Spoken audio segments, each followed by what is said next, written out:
कहानी lyrics Hindi presented. विद्रोह। सीमा की आंखों से नींद क्यों भाग गई थी। सीमा को अपने माता पिता के घर में रहते हुए करीब 15 दिन हो चुके थे। इस दौरान उसका अपने पति राकेश से किसी भी तरीके का कोई भी संपर्क नहीं रहा था। उस शाम को राकेश को अचानक घर आया देखकर वह हैरान हो गई। बेटी, आपसी मनमुटाव को ज्यादा लंबा खींचना खतरनाक साबित हो जाता है। राकेश के साथ समझदारी से बात करना। अपनी मां की इस सलाह पर कोई प्रतिक्रिया जाहिर किए बिना सीमा ड्राइंग रूम में राकेश के सामने पहुंच गई। तुम्हें मेरे साथ घर चलना पड़ेगा सीमा, राकेश ने बिना कोई भूमिका बांधे सख्त लहजे में कहा। तुम्हारा घर मैं छोड़कर आई हूँ। सीमा ने भी रूखे अंदाज में अपना फैसला उसे सुना दिया। बेकार की बातें मत करो, मेरी सहन शक्ति का तार टूट गया ना तो पछताओगी। राकेश भड़क उठा। मुझे डराने धमकाने का अब कोई फायदा नहीं, सीमा ने भी निडर होकर कहा। अगर तुम्हें और कोई बात नहीं कहनी है तो मैं अपने कमरे में जा रही हूँ। राकेश ने अपनी पत्नी को अचरज भरी निगाहों से देखा। उनकी शादी को करीब 12 साल हो चुके थे। इस दौरान उसने कभी सपने में भी कल्पना नहीं की थी कि सीमा ऐसे विद्रोही अंदाज में उससे पेश आएगी। उठकर खड़ी होने को तैयार सीमा को हाथ के इशारे से राकेश ने बैठने को कहा और फिर बताया कि कल सुबह मयंक और शिक्षा हॉस्टल से 10 दिनों की छुट्टी बिताने घर पहुंच रहे हैं। कुछ देर सोच में डूबी रहने के बाद सीमा ने व्याकुल स्वर में कहा, उन दोनों को यहाँ मेरे पास छोड़ जाना। तुम्हें पता है कि तुम क्या बकवास कर रही हो? वह दोनों यहाँ नहीं आएंगे। राकेश गुस्से से फट पड़ा। फिर जैसी तुम्हारी मर्जी, मैं बच्चों से कहीं बाहर मिल लिया करूंगी। सीमा ने थके से अंदाज में राकेश का फैसला स्वीकार कर लिया। यह कैसी मूर्खता भरी बातें मुंह से निकाल रही हो? तुम्हारे बच्चे 4 महीने बाद घर लौट रहे हैं और तुम उनके साथ घर रहने नहीं आओगी? तुम्हारा यह फैसला सुनकर मुझे अपने कानों पर विश्वास नहीं हो रहा है। अपने बच्चों के साथ कौन मां नहीं रहना चाहेगी? सीमा का अचानक गला भर आया। मैं अपने फैसले से मजबूर हूँ। मुझे उस घर में लौटना ही नहीं है। हम अपने झगड़े बाद में निपटा लेंगे सीमा, फिलहाल तो बच्चों के मन की सुख शांति के लिए घर चलो। तुम्हें घर में ना पाने का सदमा वे दोनों कैसे बर्दाश्त करेंगे? अब वे दोनों बहुत छोटे बच्चे नहीं रहे। मयंक 10 साल का और शिखा 8 साल की हो रही है। उन दोनों को बेकार ही मानसिक कष्ट पहुंचाने का फायदा क्या होगा? राकेश ने चिढ़े से अंदाज में उसे समझाने का प्रयास किया। एक दिन तो बच्चों को यह पता लगेगा है कि हम दोनों अलग हो रहे हैं। यह कड़वी सच्चाई उन्हें इस बार ही पता लगने दो। उदास सीमा अपनी जिद पर अड़ी रही। ऐसा हुआ ही क्या है हमारे बीच जो तुम यूं अलग होने की बकवास कर रही हो? राकेश फिर से गुस्से में भर गया। मुझे इस बारे में तुमसे अब कोई बहस नहीं करनी है। इस वक्त सहयोग करो मेरा सीमा। सीमा ने कोई जवाब नहीं दिया। वह सिर झुकाए सोच में डूबी रही। राकेश ने अंदर जाकर अपने सास ससुर को सारा मामला समझाया। मयंक और शिखा की खुशियों की खातिर वो अपनी नाराजगी और शिकायत भूलकर राकेश की तरफ हो जाए। सीमा पर ससुराल वापस लौटने के लिए अब अपने माता पिता का दबाव भी पड़ा। अपने बच्चों से मिलने के लिए उसका मन पहले से ही तड़प रहा था। अंततः उसने एक शर्त के साथ राकेश की बात मान ली। मैं तुम्हारे साथ बच्चों की माँ के रूप में लौट रही हूँ, पत्नी के रूप में नहीं। पति पत्नी के टूटे रिश्ते को फिर से जोड़ने का कोई प्रयास न करने की तुम कसम खाओ तो ही मैं वापस लौटूंगी। बड़े गंभीर होकर सीमा ने अपनी शर्त राकेश को बता दी। अपमान का घूंट पीते हुए राकेश को मजबूरन अपनी पत्नी की बात माननी पड़ी। बच्चे कल आ रहे हैं तो मैं कल सुबह घर पहुंच जाऊंगी। अपना निर्णय सुनाकर सीमा ड्राइंग रूम से उठकर अपने कमरे में चली आई। सीमा के व्यक्तित्व में नजर आ रहे जबरदस्त बदलाव ने उसके माता पिता व पति को ही नहीं बल्कि उसे खुद को भी अचंभित कर दिया था। उस रात सीमा की आंखों से नींद दूर भाग गई थी।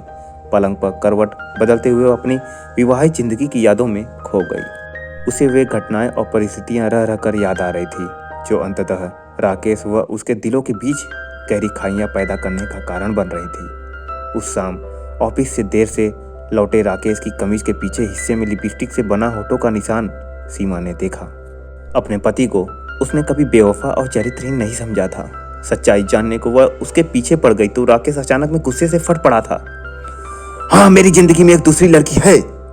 सीमा के दिलों को गहरा जख्म देते हुए उसने चिल्लाकर कबूल किया। उसकी खूबसूरती, उसका यौवन और उसका साथ मुझे वह मस्ती भरा सुख देते हैं जो तुमसे मुझे कभी नहीं मिला। मैं तुम्हें छोड़ सकता हूँ, उसे नहीं। मेरे सारे गुण, मेरी सेवा, मेरा समर्पण को नकार कर तुम एक चरित्रहीन लड़की के लिए मुझे छोड़ने की धमकी दे रहे हो। राकेश के आखिरी वाक्य ने सीमा को जबरदस्त मानसिक आघात पहुंचाया था। उस लड़की के लिए ना कोई अपशब्द कभी मेरे सामने निकालना और ना ही उसे छोड़ने की बात करना। तुम अपनी घर गृहस्थी और बच्चों में खुश रहो और मुझे भी खुशी से जीने दो। कहते हुए बड़ी बेरुखी दिखाता राकेश बाथरूम में घुस गया था। वह रात सीमा ने ड्राइंग रूम में पड़े दीवान पर आंसू बहाते हुए काटी थी। उसके दिलो दिमाग में विद्रोह के बीज को इन्हीं आंसुओं ने अंकुरित होने की ताकत दी थी। उस रात सीमा ने अपने दब्बूपन और कायरता को याद करके भी आंसू बहाए थे। राकेश शादी के बाद से ही उसे अपमानित कर नीचा दिखाता आया था। घर व बाहर वालों के सामने बेइज्जत कर उसका मजाक उड़ाने का वह कोई मौका शायद ही चूकता था। सीमा के सुंदर नए नक्श की तारीफ नहीं बल्कि उसके सांवले रंग का रोना वह अक्सर जान पहचान वालों के सामने रोता। घर की देखभाल में जरा से भी कमी रह जाती तो उसे सीमा को डांटने डपटने का मौका मिल जाता। उसका कोई काम मन मुताबिक ना होता तो वह उसे बेइज्जत जरूर करता। बच्चे के बड़े होने के साथ सीमा की जिम्मेदारियां भी बढ़ रही थी। 2 साल पहले सास के निधन के बाद वह बिल्कुल अकेले पड़ गई थी। उनके ना रहने से सीमा का सबसे बड़ा सहारा टूट गया था। राकेश के गुस्से से बच्चे डरे सहमे से रहते। उसके गलत व्यवहार को देखकर सारे रिश्तेदार, परिचित और दोस्त उसे एक स्वार्थी, ईर्ष्यालु, गुस्सैल इंसान बताते। सीमा मन ही मन कभी कभी बहुत दुखी व परेशान हो जाती, पर कभी भी किसी बाहरी व्यक्ति के मुंह से राकेश की बुराई सुनना उसे स्वीकार न था। वह दिल के बहुत अच्छे हैं, उसे बहुत प्यार करते हैं और बच्चों में तो उनकी जान बसती है। मैं बहुत खुश हूँ उनके साथ, सीमा सबसे यही कहती थी और अपने मन की गहराइयों में इस विश्वास की जड़ें खुद भी मजबूत करती रहती थी। घर में डरे सहमे से रह रहे महंक और सीखा के व्यक्तित्व के समुचित विकास को ध्यान में रखते हुए वह उन्हें पिछले साल हॉस्टल में डालने को तैयार हो गई थी। उनकी पढ़ाई और घर का ज़्यादातर खर्च वह अपनी तनख्वाह से चलाती थी। राकेश करीब 1 साल से घर खर्च के लिए ज़्यादा रुपए नहीं देता था। वह सीमा को उस रात ही समझ में आ गया कि वह जरूर अपनी प्रेमिका पर जरूरत से ज़्यादा खर्च करने के कारण घर की जिम्मेदारियों से हाथ खींचने लगा है। अगले दिन वह ऑफिस नहीं गई थी। घर छोड़कर मायके जाने की सूचना उसने राकेश को उसके ऑफिस जाने से पहले दे दी थी। तुम जब चाहे लौट सकती हो, मैं तुम्हें लेने कभी नहीं आऊँगा, या ध्यान रखना। उसे समझाने मनाने के बजाय उसने उलट धमकी दे डाली, मैं इस घर में कभी नहीं लौटूंगी। सीमा ने अपना निर्णय उसे बताया तो राकेश मखौल उड़ाने वाले अंदाज में हंसकर घर से बाहर चला गया था। राकेश चाहेगा तो वह उसे तलाक दे देगी, पर उसके पास अब कभी नहीं लौटेगी।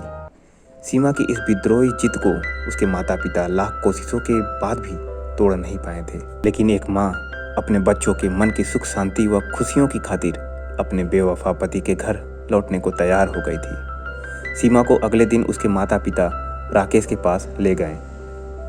उसने वहां पहुंचते ही पहले घर की साफ सफाई की और फिर रसोई संभाल ली। अपने बेटा बेटे के लिए वह उनकी मनपसंद चीजें बड़े जोश के साथ बनाने के काम में जल्दी ही व्यस्त हो गई। राकेश और उसके बीच नाम मात्र की बातें हुई। दोनों बच्चों को स्टेशन से लेकर राकेश जब 11 बजे के करीब घर लौटा तब घर भर में एकदम से रौनक आ गई। मयंक और सीका के साथ खेलते, हंसते बोलते और घूमते फिरते सीमा के लिए समय पंख लगकर उड़ चला। दोनों बच्चे अपने स्कूल और दोस्तों की बातें करते न थकते। उनके हंसते मुस्कुराते चेहरे को देखकर सीमा फूली न समाती। जब कभी सीमा अकेली होती तो उदास मन से यह जरूर सोचती कि अपने कलेजे के टुकड़ों को कैसे बताऊंगी कि मैंने उनके पापा को छोड़कर अलग रहने का फैसला कर लिया है। उन हालात को या मासूम कैसे समझेंगे जिनके कारण मुझे इतना कठोर फैसला करना पड़ रहा है। वह रात को बच्चे के साथ उनके कमरे में सोती। दिन भर की थकान इतनी होती कि लेटते ही गहरी नींद आ जाती और मन को परेशान या दुखी करने वाली बातें सोचने का समय ही नहीं मिलता। राकेश इन तीनों की उपस्थितियों में अधिकतर चुप रहकर इनकी बातें सुनता। उसमें आए बदलाव को सबसे पहले मयंक ने पकड़ा। मम्मी पापा बहुत बदले बदले लग रहे हैं इस बार। मयंक ने घर आने के तीसरे दिन दोपहर में सीमा के सामने अपनी बात कही। वह कैसे? सीमा की आंखों में उत्सुकता के भाव जागे। वह पहले की तरह हमें हर बात पर डांटते धमकाते नहीं है। और मम्मी, आपसे भी लड़ना बंद कर दिया है पापा ने। सीखा ने भी अपनी राय बताई। मुझे तो इस बार पापा बहुत अच्छे लग रहे हैं, मुझे भी बहुत प्यारे लग रहे हैं। सीखा ने भी भाई के सुर में सुर मिलाया। अपने बच्चों की बातें सुनकर सीमा मुस्कुराई भी और उसकी आंखों में आंसू भी झलक आए। राकेश की बेवफाई को याद करके उसके दिल में एक बार नाराजगी, दुख व अफसोस से मिश्रित पीड़ा की तेज लहर उठी। जल्दी ही मन को संयत कर बच्चों के साथ विषय बदल कर इधर उधर की बातें करने लगी। उस दिन शाम को राकेश बैडमिंटन खेलने के 4 रैकेट और शटल कॉक खरीद लाया। दोनों बच्चे खुशी से उछल पड़े। उनकी जिद के आगे झुकते हुए सीमा को भी उन तीनों के साथ बैडमिंटन खेलना पड़ा। यह शायद पहला अवसर था जब राकेश के साथ उसने किसी गतिविधि में सहज और सामान्य होकर हिस्सा लिया था। उस रात सीमा बच्चों के कमरे में सोने के लिए जाने लगी तो राकेश ने उसे रोकने के लिए उसका हाथ पकड़ लिया था। नो! गुस्से और नफरत से भरा सिर्फ यह एक शब्द सीमा ने मुंह से निकाला तो राकेश की इस मामले में कुछ और कहने या करने की हिम्मत ही नहीं हुई। बच्चों का मन रखने के लिए सीमा राकेश के साथ उसके दोस्त के घर चाय नाश्ते और खाने पर गई। राकेश के सभी दोस्त और उनकी पत्नियों ने सीमा के सामने उसके पति के अंदर आए बदलाव पर कोई ना कोई अनुकूल टिप्पणी जरूर की थी। उनके हिसाब से राकेश अब ज़्यादा शांत, हंसमुख और सज्जन इंसान हो गया है। सीमा ने भी उसमें आए यह परिवर्तन महसूस किए थे, पर उससे अलग रहने के निर्णय पर वह पूर्ववत कायम रही। राकेश ने दोनों बच्चों के कपड़े और अन्य जरूरी सामान की ढेर सारी खरीदारी खुशी खुशी कराकर उनका मन और ज़्यादा जीत लिया। बच्चों को उनके वापस हॉस्टल लौटने में जब 4 दिन रह गए तब सीमा ने राकेश से कहा, मेरी सप्ताह भर की छुट्टियां अब खत्म हो जाएगी, बाकी 4 दिन बच्चे नाना नानी के पास रहेंगे तो बेहतर होगा। बच्चे वहां जाएंगे तो मैं उनसे कम मिल पाऊंगा। राकेश का स्वर एकदम उदास हो गया। बच्चों को कभी मुझसे कभी तुमसे दूर रहने की आदत पड़ ही जानी चाहिए, सीमा ने भावहीन लहजे में जवाब दिया। राकेश कुछ प्रतिक्रिया जाहिर करना चाहता था, पर अंततः धीमी आवाज में उसने इतना भर कहा, तुम अपने घर बच्चों के साथ चली जाओ, उनका सामान भी ले जाना, वे वहीं से वापस चले जाएंगे। नाना नानी के घर मयंक और शिखा की खूब खातिरदारी हुई। वे दोनों वहाँ बहुत खुश थे, पर अपने पापा को वे काफ़ी याद करते रहे। राकेश उनके बहुत जोर देने पर भी रात को साथ में नहीं रुके। यह बात दोनों को अच्छी नहीं लगी थी। अपने माता पिता के पूछने पर सीमा ने एक बार फिर से राकेश से हमेशा के लिए अलग रहने का अपना फैसला दोहरा दिया। राकेश ने अगर अपने बारे में तुम्हें सब बताने की मूर्खता नहीं की होती तब भी तुम उसके साथ रह रही होती।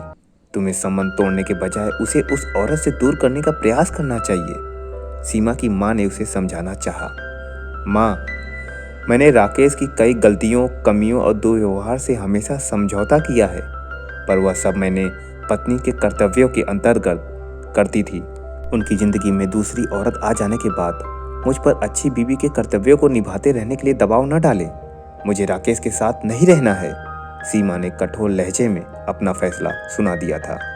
अगले दिन बच्चे अपने पापा का इंतजार करते रहे, पर वह उनसे मिलने नहीं आए। इस कारण वे दोनों बहुत परेशान और उदास से सोए थे।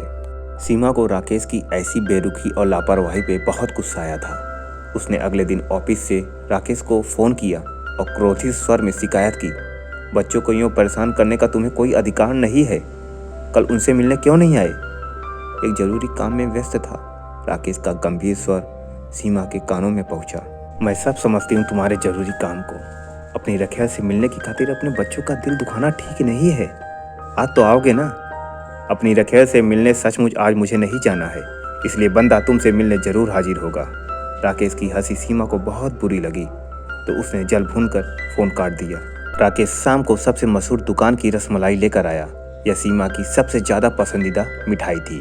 वह नाराज़गी की परवाह न कर उसके साथ हंसी मजाक और छेड़छाड़ करने लगा। बच्चों की उपस्थिति के कारण वह उसे डांट डपट नहीं सकती थी। राकेश दोनों बच्चों को बाजार घुमा कर लाया, फिर सब ने एक साथ खाना खाया। सीमा को छोड़कर सभी का मूड बहुत अच्छा बना रहा। बच्चों को सोने के लिए भेजने के बाद वह राकेश से उलझने को तैयार थी, पर उसने पहले से हाथ जोड़कर उससे मुस्कुराते हुए कहा, अपने अंदर के ज्वालामुखी को कुछ देर शांत रखकर जरा मेरी बात सुनो dear. Don't call me dear. Seema चिढ़ उठी। यहाँ बैठो प्लीज। राकेश ने बड़े अधिकार से सीमा को अपनी बगल में बैठा लिया तो वह ऐसे हैरान हुई कि गुस्सा करना ही भूल गई। मैंने कल पुरानी नौकरी छोड़कर आज से नई नौकरी शुरू कर दी है। कल शाम मैंने अपनी रखैल से पूरी तरह से संबंध तोड़ लिया है और अपने अतीत के गलत व्यवहार के लिए मैं तुमसे माफ़ी मांगता हूँ। राकेश का स्वर भावुक था। उसने एक बार फिर से सीमा के सामने हाथ जोड़ दिए। मुझे तुम्हारे ऊपर कभी विश्वास नहीं होगा, इसलिए इस विषय पे बात करके ना खुद परेशान हो ना मुझे तंग करो। ना चाहते हुए सीमा का गला भर आया। अपने दिल की बात मुझे कह लेने दो सीमा। सब तुम्हारी प्रशंसा करते हैं, पर मैंने सदा तुम में कमियां ढूंढकर तुम्हें गिराना और नीचा दिखाने की कोशिश की, क्योंकि शुरू से ही मैं हीन भावना का शिकार बन गया था। तुम हर काम में कुशल थी और मुझसे ज़्यादा काम करती थी।